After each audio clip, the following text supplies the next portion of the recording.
Hi again, lesson 4, rationalizing denominators for pre-calc 11. Rationalizing denominators is basically what you want to do is get rid of the radical on the bottom. You don't want any radicals on the bottom. So that's what rationalizing denominators. So to be able to rationalize the denominator for this one, you just multiply top and bottom by root 5. That's what that is. 1 times root 5, you'll end up with root 5. And root 5 times root 5 is root 25, which is 5. But just as I mentioned in my lesson 3, that if you multiply a root by itself, you simply get 5. So that's your shortcut. That's the answer for that. Now, you don't have a rational on the bottom, or you don't have a rational number on the bottom. So you finish with that one. Here, the second one, it's 1 over 2 root 3. Lots of students, they think you have to multiply by 2 root 3 over 2 root 3. You could do that, but then you have to simplify further later on. If you want to get rid of the irrational number on the bottom, or the root 3 on the bottom, all you need to do is just multiply top and bottom by root 3 only. And that way you'll save yourself time. So 1 times root 3 is root 3. And 2 root 3 times root 3, basically the 2 is there, and root 3 times root 3, as we agreed, that's 3, or root 9, which is 3. And then 2 times 3 is 6 on the bottom, so this is root 3 over 6. How about this one here? This one, again, as I mentioned here, you only multiply by the root on the bottom. Like this one, you don't have to multiply by 2 root 3 because that's rational already. This is the irrational, and this is the square root that you want to get rid of. But before you do that, if you could change this into a mixed radical to make your numbers a little bit smaller. So what I'm going to do is, before I go and multiply, I'm just going to change this into 2 over 3. Root 32, the perfect number that goes in 32 is 16. So you could make it 8 and 4 as well, because 4 is a perfect square, but the largest perfect square is 16 that goes into 32. So you're better off using the 16, so you don't have to do this twice.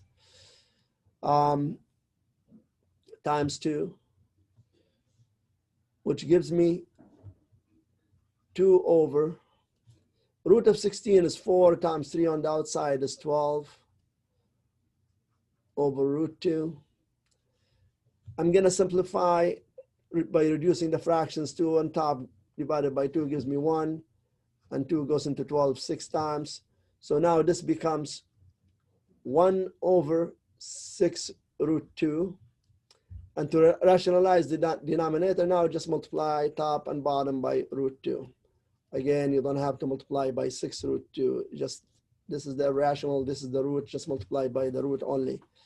And therefore, it gives you root 2 over 6 times root 2 times root 2 is just 2. And then you get root 2 over 12.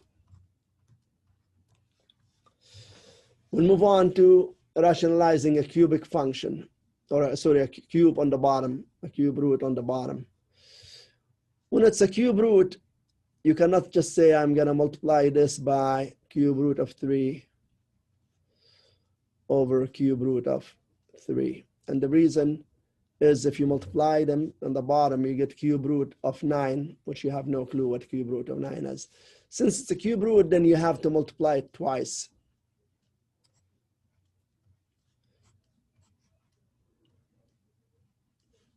And therefore, the top will be cube root 3 times cube root 3 gives you cube root 9 over, when you multiply cube roots when you multiply a cube root by itself 3 times, you just end up with 3. The proof is that when you multiply all of these, you're going to get cube root of 27. And the cube root of 27, as I mentioned earlier, this is a perfect cube, so cube root of 27 is 3. But if you multiply a cube root by itself 3 times, you get just what's under the 3 there. But you could go through the process. So that's your final answer right there. So the cube root of 9 times the cube root of 9 over 3. Now, how about this one? Some of you will say, oh, okay, I only have to multiply by the root. So I multiply top and bottom by root 3 over root 3.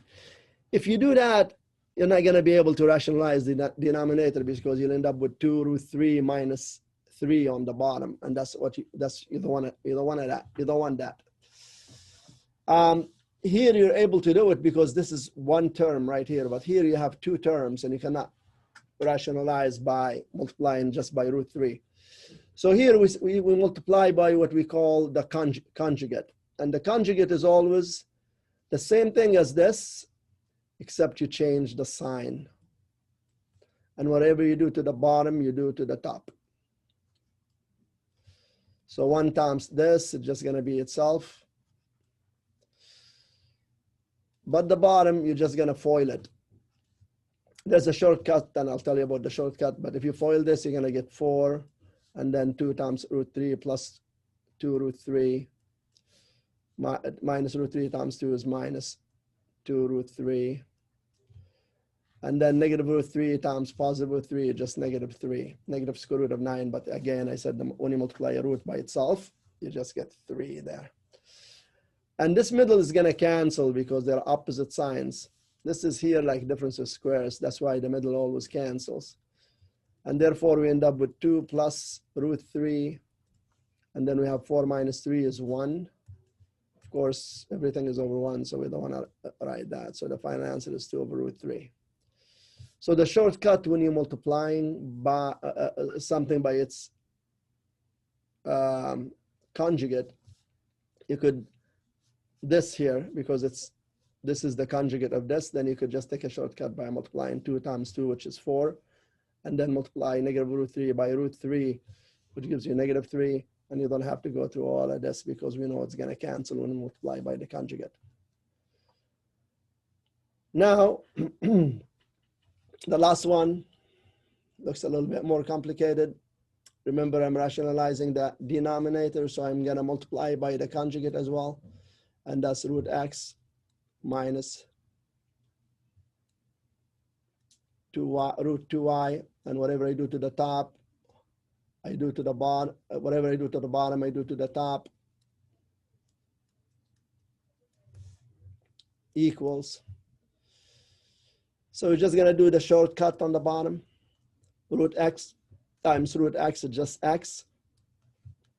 I'm not going to go through the foiling because, as I said, if you multiply them by the conjugate, the middle stuff is going to cancel.